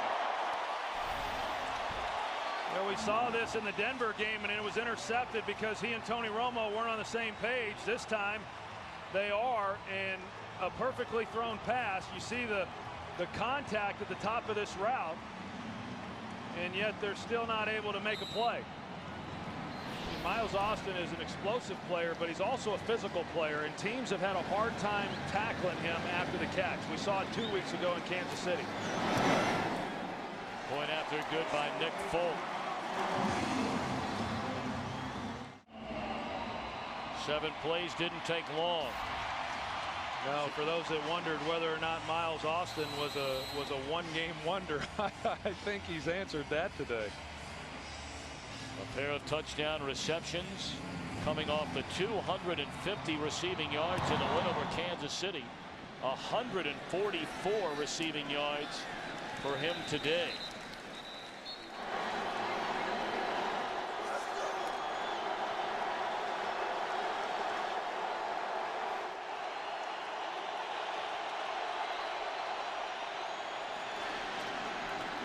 Michael Turner on first down with the Falcons down by 10. You know, our cameras are able to pick up Mike Smith complaining about the sunshine coming through the end zone from the west side. Now, we understand he was told there would be a curtain that would drop, and they have a curtain that can drop to block that sun coming in. And you only wonder, he's already spent a timeout to complain about it and did his decision on the opening coin toss to receive rather than defer and then choose which end of the field you want to go to late in the game. Weren't affected by that. Turner on 2nd and 7 picks up a yard. Brooking there to stop him. Well, you said it, Tom. I mean, they do have a curtain that they can drop that would then block the sun. They've got to make that decision coming out at the half. They can't drop it now. And the shadows aren't too bad actually on the field right now, but the previous possession for Atlanta, the sun was definitely a factor. It initially was out to start this possession, and it's only been out when the Falcons have had the ball. Right.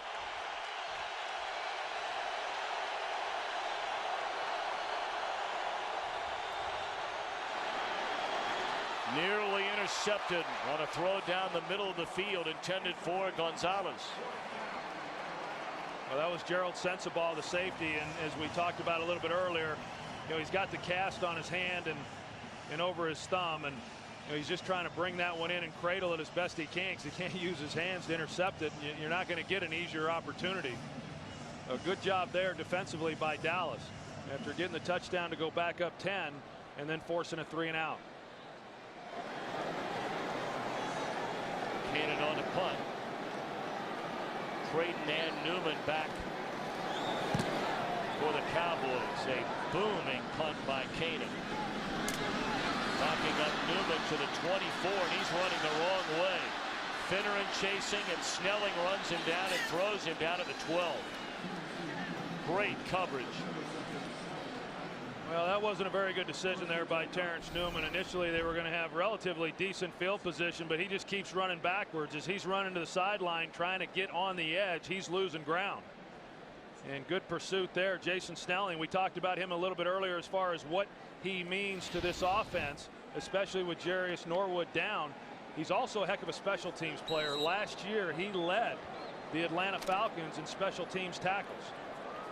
So a 53-yard punt, really make it a 64-yard punt, because that was 11 yards lost on the return by Newman.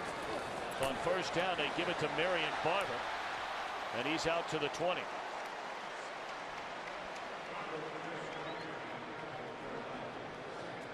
Well, some of the rushing numbers around the National Football League. A good day for Aaron Rodgers at quarterback, and his main back in Ryan Grant. Adrian Peterson through the air and on the ground, although Minnesota loses for the first time. And boy, Steven Jackson, he's a real good player on a bad team.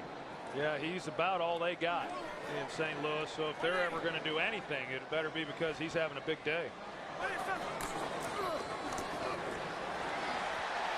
Barber spins away from a tackle, and he's out to the 34, and that'll be a first down on the final play of the third quarter.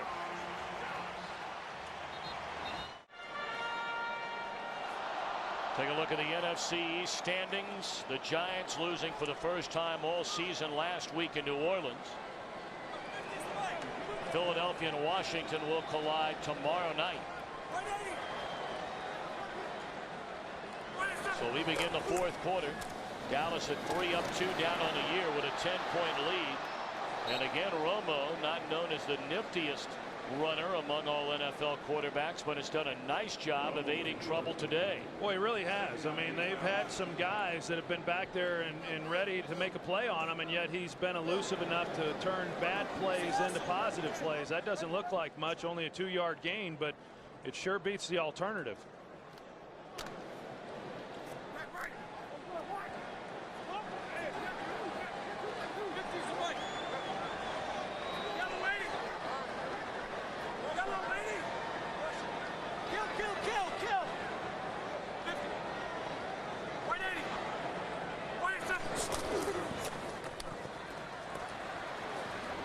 Second and 8 picks up a yard, so a very important third down in the opening minute of this fourth quarter. Atlanta down 10 to the Cowboys.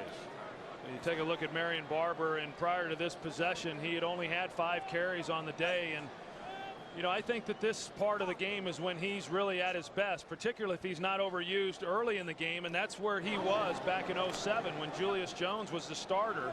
Last year he became the starter and got a bulk of the carries early in games, but then he couldn't close people the way that he had in 07.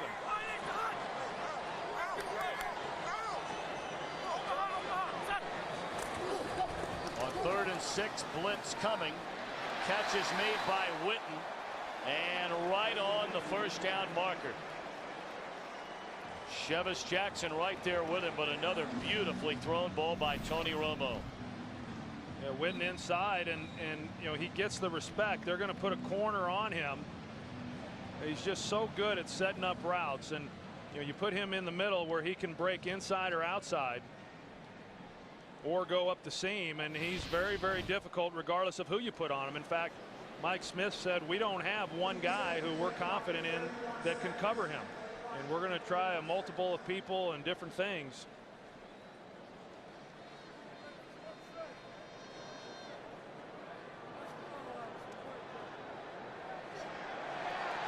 First down.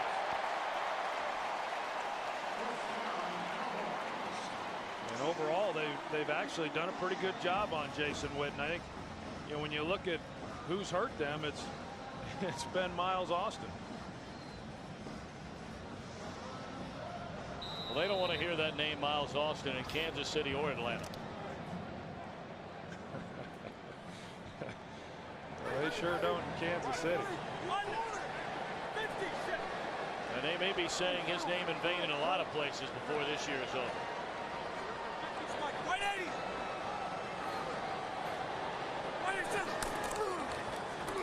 Barber for 2.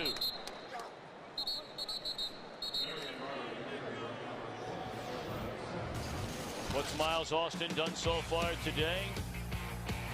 Really, he's been very shaky compared to Kansas City. Well, I was talking about the play in Denver when they had the interception, and you there was a thought then that he and Romo, didn't have this kind of chemistry where they've got a good feel for one another. But looking at Kansas City, looking at what's happened here today, it's pretty apparent that Tony Romo has great confidence in Miles Austin, and that happens when a guy starts making plays for you. Some of the things that they're doing together are what the Cowboys ultimately hope happens between him and Roy Williams.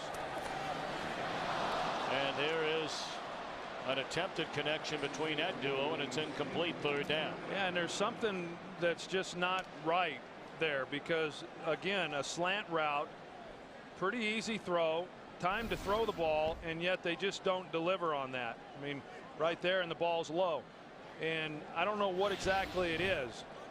And Roy Williams has spent a lot of time this offseason getting ready for this year, heavily scrutinized throughout the offseason based on the lack of production a year ago, but they just still haven't been able to make it work. Today is his 15th game as a Cowboy since a trade.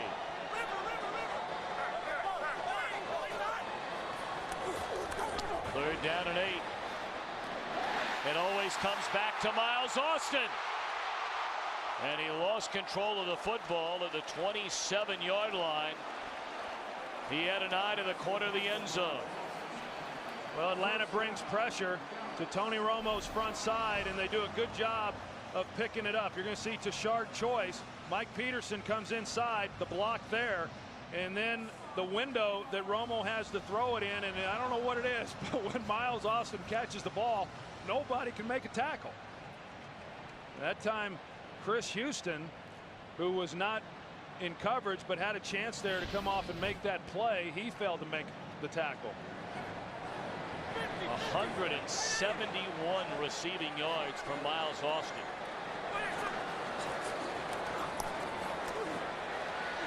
And Romo sacked back at the 34-yard line by Stephen Nicholas. Dallas fans are wondering what in the world Austin's doing standing on a sideline. Well, and then, so was Ray Sherman, the wide receiver coach, and he told him to get back out there. And if I was in the huddle, if I was Tony Romo, I'd maybe call timeout and tell him to get back out here. Look around in the huddle and say, hey, where's my man? Every once in a while they take Michael Irvin out to take a breather. I said, you better get in better shape.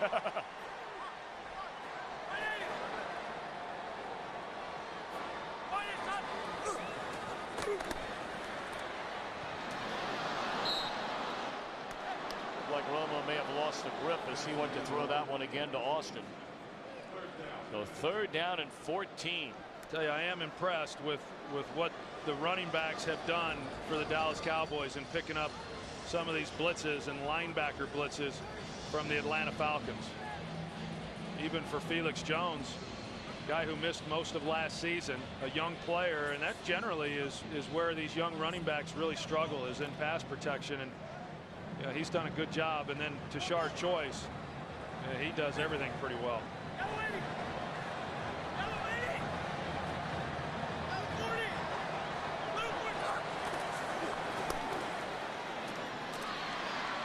Nice open field tackle made by Deku after the catch was made by Creighton. So this will be a very, very long field goal try. Going to be about 47, 48 yards. Yeah, this is interesting, because if you make it here, then you make it a 2-touchdown game. But if you miss, boy, you're giving the ball to Atlanta with great field position to get down the field themselves and climb right back into this ball game. This becomes a really big attempt here by Nick Folk. His season long is 51. He has more than enough leg. The sun right in the eyes of the holder, Matt McBride. Nothing to it.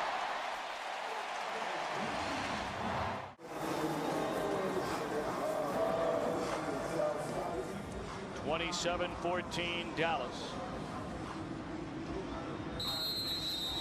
We talked about it time and time again today, but the Cowboys talked about it time and time again.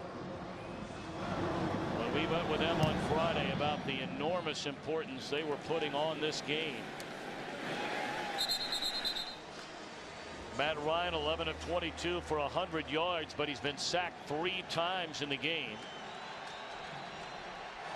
Snelling has carried the ball well, albeit just 7 rushing attempts. And Atlanta, as the ball is loose, a flag is down.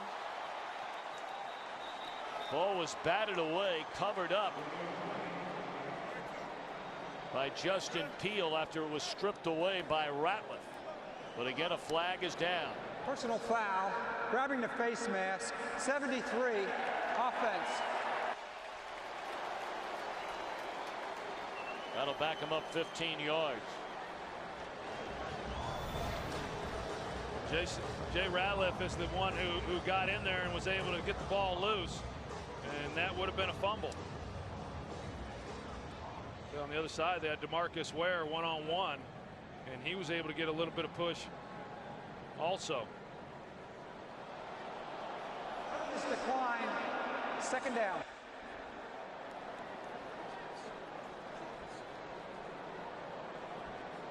Well, they declined the penalty because after the fumble, it's a loss of 5. Although if you take that penalty, it backs him up 15 and puts him on the 5-yard line, right?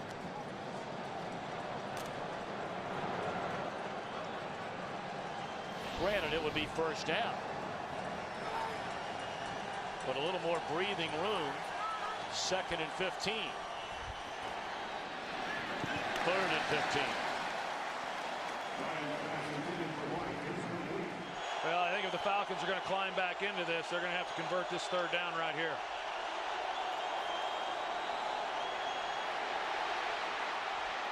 Ryan throws to Michael Jenkins, and he's about 1.5 yards short of the first down.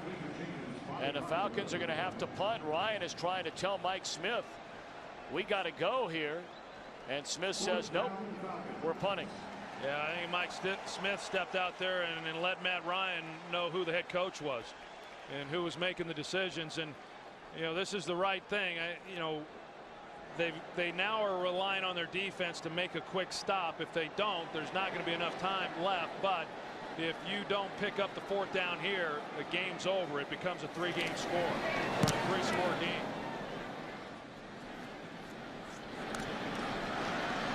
Creighton into the open field, and he is long gone. He lost his job, but may have earned it back.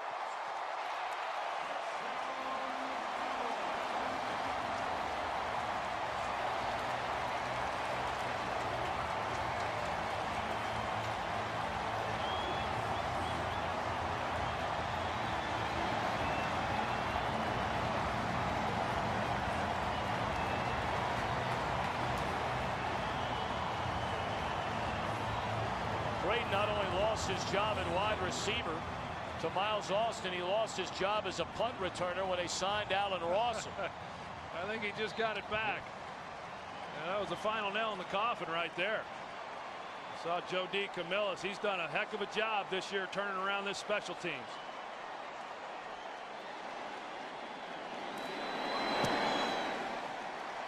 Point after is good.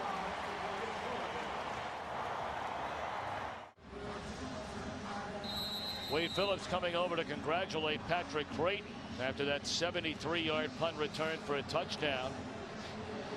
Of course, Creighton said at the beginning of the week when he lost his job at wide receiver that nobody on the coaching staff told him. Wade Phillips said somebody told him. Well, we just saw Wade Phillips go over and talk to him. I think he told him great job this time. You see Terrence Newman right here on the block that he makes. That really is the one that sprung Patrick Creighton all the way down the field for the touchdown. And Joe D. Camillus talking about him, first year as special teams coordinator, and what a great job he has done, not just here but everywhere he's been. And you know, Keith Brooking, Tom, when we talked to him, he said, hey, I'm not going to lie to you, winning this game would mean more to me than I can even tell you. He's a happy former Falcon. And you put everything into its proper perspective. And Joe D. Camillus just being able to celebrate over there standing on a sideline as an NFL coach is all secondary to being alive. You may remember at Valley Ranch when they had that tornado-like storm that took down the practice facility, the aluminum structure collapsed. He was inside that structure at the time. Spent 5 hours on an operating table. They put a 13-inch incision, 2 titanium rods that went the entire length of his spine. They said literally his spinal cord was hanging by a thread, and is extremely fortunate that he didn't end up in a wheelchair for the rest of his life. And it's been a long recovery for him, and it still is. I mean, there's still a lot of therapy that he's going through weekly in order to regain, you know, some of the movements that he had prior to the injury.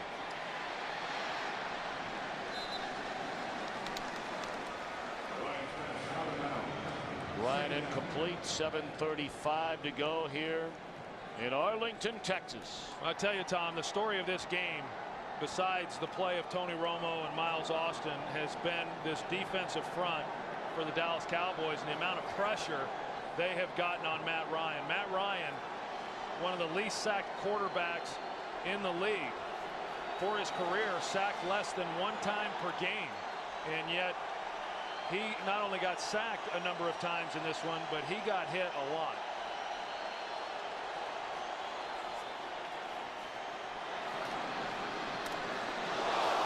Booker takes a lick from Mike Jenkins. The ball is loose. Jenkins, who made the hit, picks up the ball and races to the other end for a touchdown. I'll tell you what, that in my opinion should be a penalty on Mike Jenkins. I mean, he went right to the head on Marty Booker, helmet to helmet, launched himself, crown of the helmet, and Marty Booker is hurt. The challenge flag comes out by Mike Smith. There is no debate whatsoever. That is helmet to helmet. They have officials right there watching the entire play. I'm shocked that it was missed. But that's the type of hit they're trying to take out of the game. Atlanta's challenging the ruling on the field that it was a fumble.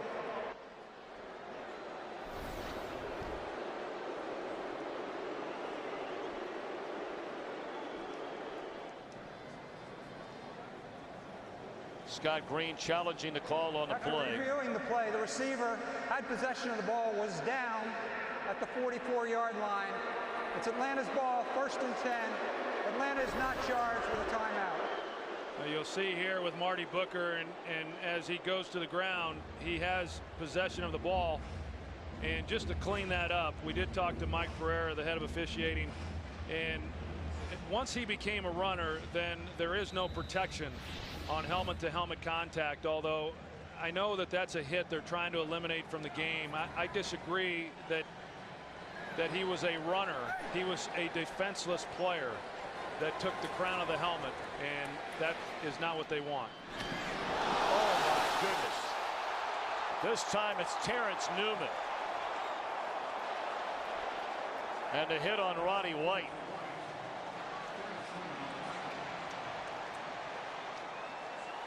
I think it's pretty safe to say that at least on this day, Jenkins, Newman, and Sensabaugh coming out hitting.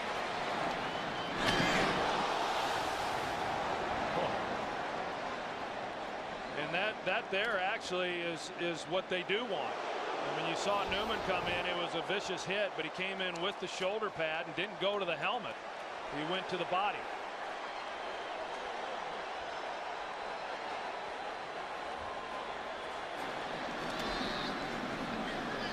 Tony Gonzalez with a reception down to the 30-yard line. Clock continues to roll under 6.5 to play.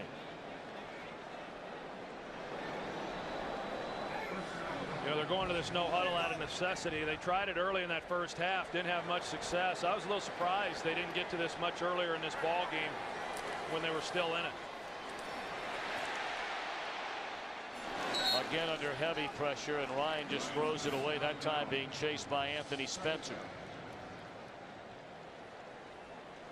Well, another growing game, if you will, for Matt Ryan. I mean, not every day are you going to roll out of bed, throw 2-3 touchdown passes and not get hit. Days like this are going to happen. You remember those days, Mr. Aikman? Yeah, I had a career's worth in my first season. Things aren't going to get a lot easier for this Atlanta team, considering the number of games they have coming up on the road in some tough places. Catch made by Finneran. Today begins a 5-game stretch where the Falcons go on the road. In Dallas today, they go to New Orleans next weekend.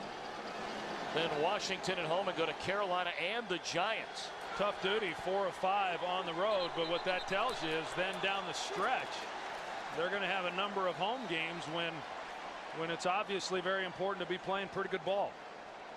False start, offense, number 63, 5-yard penalty, 3rd down. Well, you know, you look at the schedule through the first 8 weeks of the season, the Falcons have the 3rd toughest schedule in the NFL. On the back end, the final 8 weeks, with a majority of those games at home, they have the 7th easiest schedule in the NFL. Well, it helped them today with Miami being able to beat New Orleans.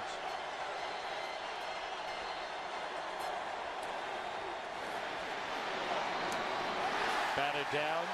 Good coverage by Alan Ball.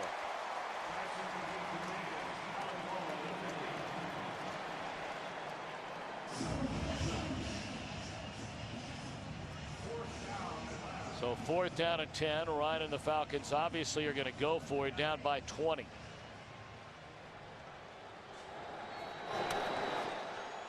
My apologies. I thought the score on the Miami-New Orleans game was out of hand. It's actually a very close ball game right now. It was out of hand early. Wide open down the middle of the field and into the end zone is Weems. His first receiving touchdown this season. That makes it a 34-20 game with a point after upcoming. Well, they get Weems out of the backfield, a little bit like what we saw from Tashard Choice, you know, in the game there for Dallas, and they get the safety over the top, doubling on the outside wide receivers, and the linebacker just fails to pick Weems up coming out from the backfield. And with them able to score here and tighten this game up to now a 2-score game and still time for Atlanta.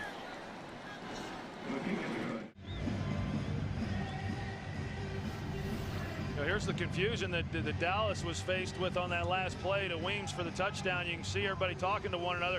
The linebackers there are in disarray, and then you've got Hamlin going over the top to give help on the outside. And with the linebackers blitzing, nobody was in coverage.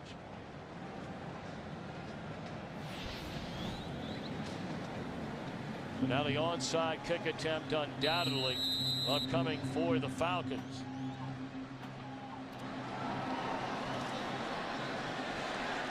And Ball there to bring it in at the 44-yard line. That's Bennett, I beg your pardon. All right, what's upcoming for Romo and the Cowboys after today? Be at home to Seattle, then back-to-back road games. Not easy places to go in Philadelphia and Green Bay. And then a couple of games on the home front against teams down right now, the Redskins and Oakland. Well, that's why this game today against Atlanta was such a big win for them. You know, if they're able to now go to 4-2 in a home game next week against Seattle, and you know, it's a game that they should win. And if they come out of that one then at 5-2, 2 tough road games at Philadelphia and at Green Bay. But this game today was important in setting the rest of it up.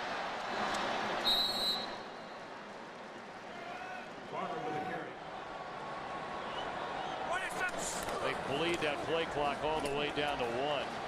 Give it to Jones to the 38-yard line. I'll tell you what, Tom, I think Atlanta offensively, as we take a look there at Matt Ryan, I think that, you know, they've really got to find out what's holding them back. And they've done a good job, as we talked about throughout this game, of scoring touchdowns in the red zone. They've protected Matt Ryan. They've not turned the ball over. And all of those things are important to winning games. And that's why they came into this game 4-1. But they haven't moved the ball consistently. This is now the 4th game out of 6. Well, they're just right at 300 yards. But prior to that last drive, I mean, under 300 yards of total offense, and that is not productive enough to win consistently in this league. I mean, you start putting a lot of pressure on a lot of people when you're not able to control the ball better than what they have here through these first 6 games. Well, certainly moving the ball and piling up yards has not been the Cowboys' problem. I mean, they are on the verge, and we'll see if it plays out this way. Certainly today the rushing numbers are not going to help. But they're on pace anyway to rush for over 160 yards a game, throw for better than 250 yards per game. Only 2 teams have done that in the history of the NFL. And we're going all the way back to the 1950s. Witten breaks out of a tackle to the 25, a first down. Yeah, I want to go back to what I was talking about a little bit earlier in this half, and Tony Romo and what he has meant to this offense. I mean, having another great game here today.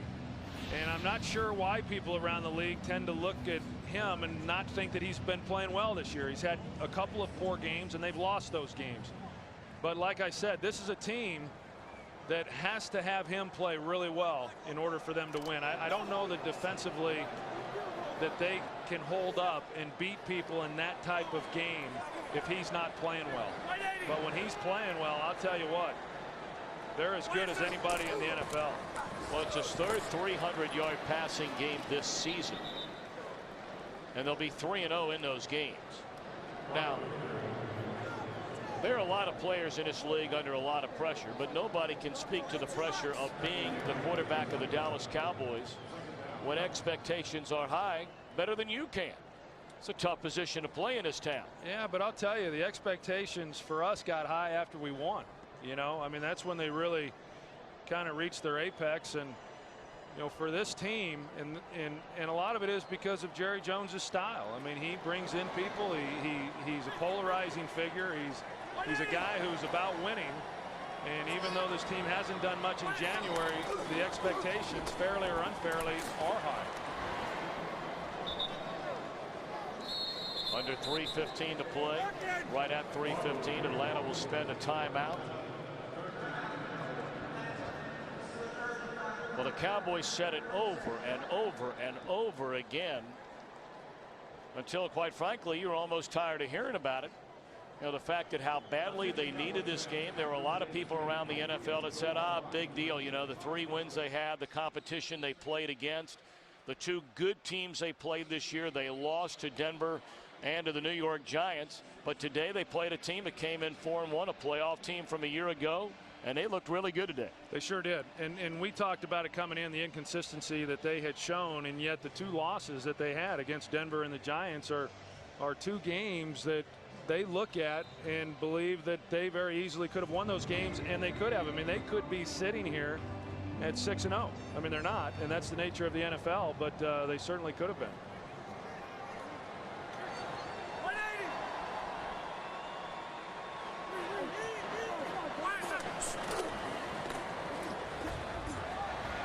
Cowboys trying to put this one on ice.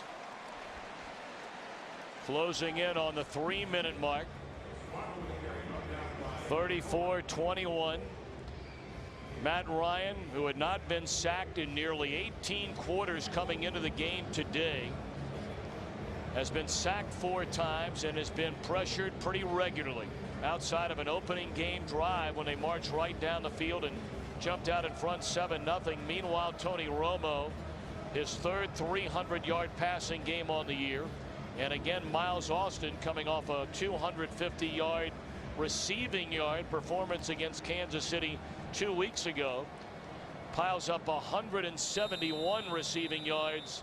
I think both of these teams came into this game feeling that if they got protection, that there were some things they could each do within their passing games. And Tony Romo got that protection, and he was right. They were able to do a lot of things within their passing game. Matt Ryan, on the other hand, he did not get the same kind of protection, and they struggled. 34-yard field goal try by Nick Folk.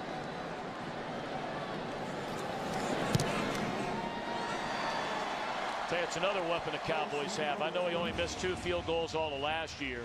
He's missed 2 this year. They've got one of the better kickers in the league in Folk.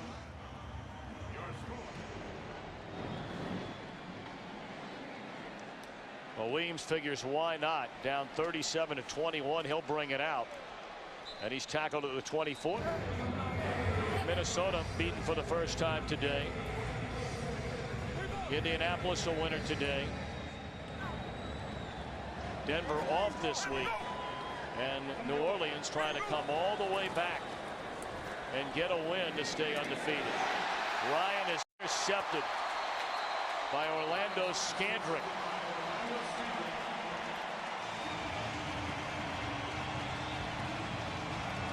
Yeah, a little surprised that Matt Ryan is even still in the ball game. And you know, when you get into this type of situation late in the game and you're down, you know, 16 points and you're just trying to make throws and that you wouldn't otherwise make, that when this game ends and you look back on it, you say, yeah, well, he had a couple of interceptions and he did, but yet this one was an attempt to just try to make something out of nothing.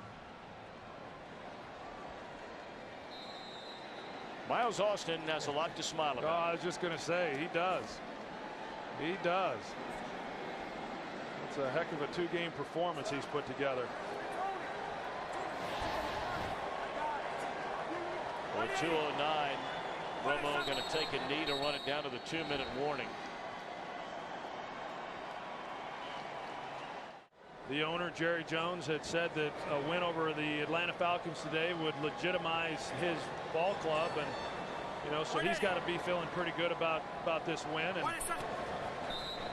you know, wins are hard to come by in this league, but the Falcons, a playoff team from a year ago, and a team that we all believe is going to be there at the end.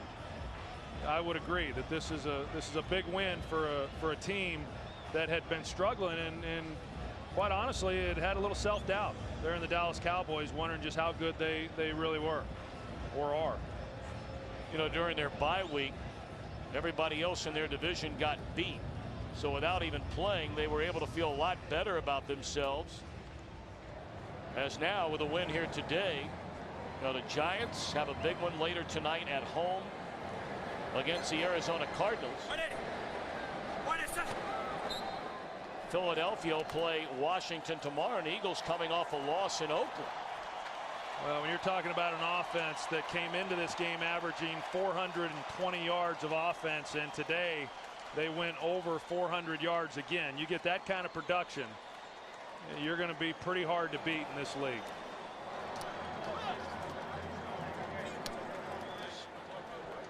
Final score here in Dallas, 37-21.